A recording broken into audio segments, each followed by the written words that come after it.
रात के अंधेरे में बिजली का बल्ब एक पल के लिए झिलमिला कर बुझ गया। नौरीन ने सांस रोक ली। फ्रिज का कंप्रेसर रुक गया था। उसके अंदर माँ की दवाइयाँ ठंडी हो रही थी। दिल में एक छोटी सी चीख उठी। यह सिर्फ लोड शेडिंग नहीं थी, ये उसकी ज़िंदगी का रोज़ का ज़ख्म था। सियालकोट की पुरानी हवेली में शेयर्ड कोर्टयार्ड में 4 फैमिलीज़ रहती थी। नौरीन और तारिक की छोटी सी फैमिली भी वही। ऊपर वाली खोली में उनकी बूढ़ी माँ रहती थी। माँ की उम्र चल रही थी। दिल की दवाइयाँ फ्रिज में रखनी पड़ती थी वरना गर्म हो जाती। लेकिन घर का मीटर ख़राब था। बिजली का बिल इतना बढ़ गया था कि तारिक हर महीने परेशान रहता। वो अपनी नाकामी छुपाता, बोलता कुछ नहीं, अगले महीने ठीक हो जाएगा। लेकिन ठीक कुछ नहीं होता। नौरीन 28 साल की थी। उसने अपनी ज़िंदगी में बहुत से सपने देखे थे। अब सिर्फ एक ही ख्याल रहता, माँ को तकलीफ़ ना हो। तारिक 42 का था, फैक्ट्री में काम करता था। हाथ में काम था लेकिन मुंह से बात नहीं निकालती। घर आता तो थका हुआ चेहरा लिए सोफ़ा पर गिर जाता। नौरीन उसे पूछती तो वो सिर्फ मुस्कुराता और कहता सब ठीक है। उस रात भी ऐसा ही हुआ। बिजली गई तो नौरीन ने चुपके से पड़ोस की दीवार की तरफ देखा। पड़ोसन शकीला की तरफ। उनके घर का मीटर ठीक था, बिजली आ रही थी। नौरीन ने दिल में सोचा बस एक बार फिर। वो चुपके से अपना एक्सटेंशन वायर उठाकर दीवार के उस पार ले गई। शकीला ने देखा तो हंस दी। फिर आ गई नौरीन, आजा लगा ले। नौरीन शर्मा कर मुस्कुराई। बस माँ की दवाई के लिए। शकीला ने सर हिलाया। कोई बात नहीं बहन, हम सब एक ही छत के नीचे हैं। बिजली आ गई। फ्रिज का कंप्रेसर फिर से चल पड़ा। नौरीन ने सांस ली, लेकिन दिल में एक गहरा दर्द था। ये रोज़ का सिलसिला था। कभी कभी वो सोचती तारिक को बता दूं, लेकिन फिर उसके चेहरे की नाकामी याद आ जाती। वो अपनी औरत को यह नहीं देखना चाहती थी कि उसका शौहर अपने घर चलाने में नाकाम है। यहाँ रुक कर मैं आप सबसे दिल से कहना चाहती हूँ, ये कहानियाँ सुनाने में बहुत मेहनत लगती है। हर एक लफ्ज़, हर एक एहसास सोच समझ कर लिखा जाता है। आप लोग वीडियो देख कर एंजॉय करते हैं तो प्लीज़ इस चैनल को सब्सक्राइब कर दें। ये मेरा गुजारा का सहारा है। जो सब्सक्राइब करेंगे उनके लिए दिल से दुआ है। उनकी ज़िंदगी हमेशा खुशियों से भरी रहे, हर ख्वाहिश पूरी हो। अब कहानी आगे बढ़ती है। सुबह हुई। नौरीन ने चाय बनाई। तारिक उठा तो उसने देखा नौरीन माँ की दवाई निकाल रही थी। आज भी फ्रिज में रख रही हो? उसने पूछा। नौरीन ने झट से मुस्कुराहट चेहरे पर लाई। हाँ, गरम ना हो जाए। तारिक ने सिर हिलाया। बिजली का बिल देखा है, इतना ज़्यादा आ रहा है। मीटर खराब है शायद। नौरीन ने कुछ नहीं कहा, बस चुप रही। उसके अंदर बहुत कुछ बोलना चाहता था लेकिन ज़बान रुक जाती थी। दिन गुजारता गया। कोर्टयार्ड में बच्चों की आवाज़ें आती थी। शकीला अपने बच्चों के साथ खेल रही थी। नौरीन कपड़े सुखा रही थी। शकीला ने आवाज़ दी, नौरीन आज रात को फिर एक्सटेंशन लगा लेना। मेरा भाई आया है, वो ठीक कर देगा मीटर का मसला। नौरीन ने हाँ में सर हिलाया लेकिन दिल में सोचा कितने दिन यूं ही चलता रहेगा। शाम को तारिक घर आया। उसके चेहरे पर थकान थी। फैक्ट्री में ओवर टाइम किया था, फिर भी सैलरी कम थी। उसने पॉकेट से कुछ पैसे निकाले। ये लो बिल के लिए। नौरीन ने पैसे ले लिए, लेकिन वो जानती थी कि ये पैसे बिल को पूरा नहीं कर सकते। मीटर खराब था, बिजली चोरी जैसी लगती थी लेकिन वो कर रही थी माँ के लिए। रात को फिर लोड शेडिंग हुई। नौरीन ने चुपके से वायर लगा दी। शाकिला के घर से करंट आ रहा था। फ्रिज चल पड़ा। माँ ने ऊपर से आवाज़ दी, नौरीन बेटा दवाई ले ली? नौरीन ने जवाब दिया, हाँ अम्मी ले ली। लेकिन उसकी आवाज़ में एक हल्का सा कंपान था। तारिक सोफ़े पर लेटा था।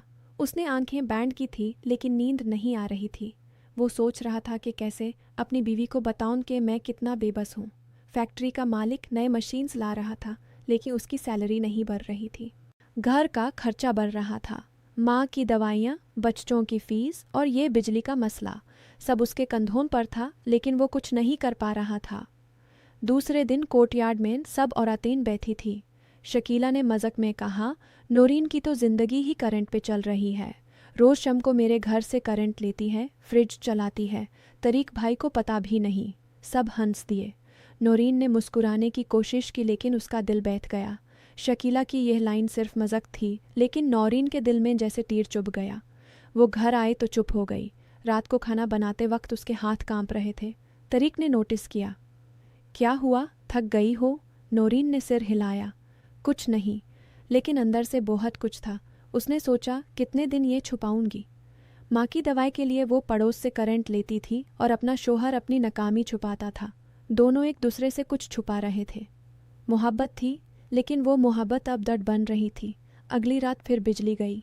नौरीन ने एक्सटेंशन वायर उठाया ही था कि तारिक उठकर बैठ गया। क्या कर रही हो? उसने पूछा। नौरीन रुक गई। उसके हाथ में वायर था। माँ की दवाएं, फ्रिज। तारिक ने देखा, उसके चेहरे पर एक अजीब सी उदासी आ गई। शकीला के घर से? नौरीन ने हाँ में सर हिलाया। चुप्पी छा गई। तारिक ने कुछ नहीं कहा। वो उठा और बाहर कोर्टयार्ड में चला गया।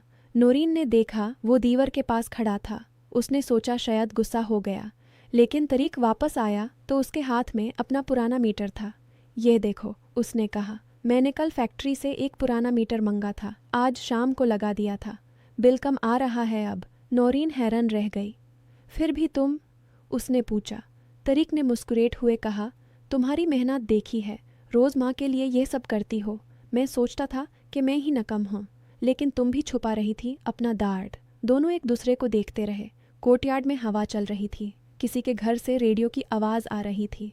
नौरीन के आंखों में आंसू आ गए। मैं सिर्फ माँ के लिए? तारिक ने उसका हाथ पकड़ा। समझता हूँ, मैं भी सिर्फ तुम लोगों के लिए छुपाता था। सोचता था अगर बता दिया तो तुम परेशान हो जाओगी। उस रात दोनों ने बैठकर बात की। तारिक ने बताया कि फैक्ट्री में कितनी मुश्किल है। नौरीन ने बताया कि माँ की दवाइयाँ कितनी महंगी हैं और फ्रिज में रखने की कितनी ज़रूरत है। दोनों ने एक दूसरे की आंखों में देखा। गिल्ट था, मोहब्बत थी और एक गहरा एहसास कि हम दोनों एक ही कश्ती में हैं। अगली सुबह तारिक ने मीटर चेक किया। बिजली आ रही थी। बिल कम हो गया था। नौरीन ने शकीला के पास जाकर शुक्रिया अदा किया। बहन, तुम्हारी मदद के बगैर मुश्किल होती। शकीला ने हंसकर कहा, अरे हम सब फैमिली हैं यहाँ। दिन गुजरते गए। नौरीन अब छुपकर करंट नहीं लेती थी। तारिक रोज़ फैक्ट्री से थका हुआ आता था, लेकिन अब वो घर आते ही नौरीन से बात करता। छोटी छोटी बातें, माँ की दवाई का हिसाब, बिजली का बिल और उनके बच्चों की पढ़ाई। बिल्स अब धीरे धीरे कम हो रहा था। मोहब्बत अब ज़्यादा गहरी महसूस होने लगी थी। एक दिन माँ ने ऊपर से बुलाया, नौरीन बेटा आ ज़रा। नौरीन ऊपर गई। माँ ने उसका हाथ पकड़ा। बेटा, मैं सब जानती हूँ। तुम दोनों कितना छुपाते हो, लेकिन अल्लाह देखता है। तुम्हारी मेहनत रंग लाएगी। नौरीन ने माँ के हाथ को चूमा। आंखों में आंसू थे। तारिक ने फैक्ट्री में बात की। उसने ओवरटाइम के साथ एक छोटा सा सीधे बिजनेस शुरू किया, बिजली के टोल्स रिपेयर करने का। सियालकोट में यह काम चलता था। धीरे धीरे पैसे आने लगे। नौरीन ने घर का खर्चा संभाला। अब वह फ्रिज की दवाइयाँ खुद खरीदती थी। लोड शेडिंग होती तो दोनों मिलकर कोपिंग करते। एक शाम कोर्टयार्ड में सब बैठे थे। शकीला ने फिर मजाक किया, अब नौरीन करंट नहीं लेती। तारिक भाई ने मीटर देख कर दिया। सब हंस दिए। इस बार नौरीन भी दिल से हंसी। तारिक ने उसकी तरफ देखा और आंख मारी। रात को दोनों छत पर बैठे थे। सियालकोट की हवा में ठंडक थी। नौरीन ने कहा, पता है, पहले लगता था कि हम अलग अलग दर्द छुपा रहे हैं, अब लगता है कि हम साथ में हैं। तारिक ने उसके कंधे पर हाथ रखा। हाँ, गिल्ट था, लेकिन अब सिर्फ मोहब्बत है। तुम्हारी मेहनत, मेरी कोशिश, हम दोनों मिलकर ये घर संभाल रहे हैं। माँ की दवाइयाँ अब फ्रिज में आराम से ठंडी रहती थी। मीटर ठीक था, बिल कंट्रोल में था, लेकिन सबसे बड़ी बात यह थी कि उनके दिल का मीटर भी ठीक हो गया था। छुपाना ख़त्म हुआ था। बातचीत बढ़ गई थी। महीने गुजरे। तारिक का साइड बिजनेस चलने लगा। नौरीन ने एक छोटी सी सिलाई की मशीन ली। घर बैठे ऑर्डर्स लेती थी। बच्चे स्कूल जाते। माँ ऊपर से दुआ करती। शेयर्ड कोर्टयार्ड की हवेली अब पहले से ज़्यादा खुशगवार लगती थी। एक दिन नौरीन ने तारिक से कहा, याद है वो रात जब तुमने मुझे वायर पकड़े हुए देखा था? तारिक मुस्कुराया। हाँ, उस रात मैंने सोचा था कि मैं कितना छोटा हूँ, लेकिन तुम्हारी वजह से मैंने हिम्मत की। नौरीन ने उसका हाथ पकड़ा और मैंने सोचा था कि तुम गुस्सा हो जाओगे, लेकिन तुमने समझा। दोनों हंस दिए। गिल्ट अब सिर्फ एक पुरानी याद बन गया था। मोहब्बत अब उनकी ज़िंदगी का हिस्सा थी। रोज़ की छोटी छोटी मुश्किलों में भी वो एक दूसरे का सहारा बनते। कोर्टयार्ड में बच्चों की हंसी गूंजती थी। शकीला अपने घर से आवाज़ देती, नौरीन चाय पियोगी? नौरीन जवाब देती, हाँ बहन, आ रही हाँ। जिंदगी आगे बढ़ रही थी। लोड शेडिंग अब भी होती थी, लेकिन दिल का अंधेरा ख़त्म हो चुका था। तरीक रोज़ सुबह फैक्ट्री जाता। नौरीन उसको चाय देकर विदाई करती, ख्याल रखना। तरीक मुस्कुराता, तुम भी। ये छोटी सी बात अब उनके लिए बहुत बड़ी थी। माँ की तबीयत अब पहले से बेहतर थी। दवाइयाँ वक्त पर लेती थी, फ्रिज चलती थी, बिजली का बिल अब परेशान नहीं करता था। नौरीन और तारिक दोनों जानते थे कि ये सब उनकी साथ मिलकर किए गए कोशिशों का नतीजा था। एक रात फिर लोड शेडिंग हुई। इस बार नौरीन ने एक्सटेंशन वायर नहीं उठाया। तारिक ने कैंडल जलाई। दोनों माँ के पास बैठे। माँ ने कहा, बेटा ये अंधेरा सिर्फ बाहर है, अंदर से तो हमारे दिल रोशन हैं। नौरीन ने तारिक की तरफ देखा। उसके आंखों में मोहब्बत थी। तारिक ने उसका हाथ पकड़ा। जिंदगी ऐसी ही थी, कभी बिजली जाती, कभी आ जाती, लेकिन उनकी मोहब्बत अब हमेशा रोशन थी। गिल्ट की जगह अब समझ आ गई थी। छुपाने की जगह अब बात करने की आदत पड़ गई थी। हवेली की छत पर बैठकर वो दोनों अक्सर बात करते। सियालकोट की रातें उनके लिए नए सपने लाती थी। नौरीन सोचती, कितना अच्छा है कि हमने एक दूसरे को समझ लिया। तारिक सोचता, कितनी नेकी की है मेरी बीवी ने माँ के लिए। बच्चे बड़े हो रहे थे, उन्हें भी अब छोटी छोटी जिम्मेदारियां समझ आ रही थी। कोर्टयार्ड में सब फैमिलीज मिलजुल कर रहती थी। शकीला अब भी मज़ाक करती थी, लेकिन अब वो मज़ाक प्यार भरा होता था। एक दिन तरीक ने नौरीन को सरप्राइज़ दिया। उसने एक छोटा सा इन्वर्टर खरीदा। अब लोड शेडिंग में भी फ्रिज चलेगा। नौरीन की आंखें चमक उठी। तुमने यह कैसे? तारिक ने हंसकर कहा, तुम्हारी मेहनत से, हम दोनों की। उस रात इन्वर्टर चल रहा था। फ्रिज में माँ की दवाइयाँ ठंडी थी। नौरीन और तारिक दोनों एक दूसरे के पास बैठे थे। कोई बात नहीं हो रही थी, सिर्फ एहसास था। गिल्ट पूरा ख़त्म हो चुका था। मोहब्बत अब उनकी ज़िंदगी का सबसे बड़ा हिस्सा थी। ज़िंदगी चलती रही, बिल्स आते जाते, लोड शेडिंग होती, बिजली आती, लेकिन उनके रिश्ते में अब कोई अंधेरा नहीं था। वो दोनों एक दूसरे के लिए सहारा बने हुए थे।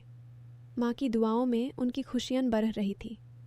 सियालकोट की पुरानी हवेली अब उनके लिए घर से ज़्यादा एक महफिल लगती थी, जहाँ हर रोज़ नई उम्मीद जगती थी।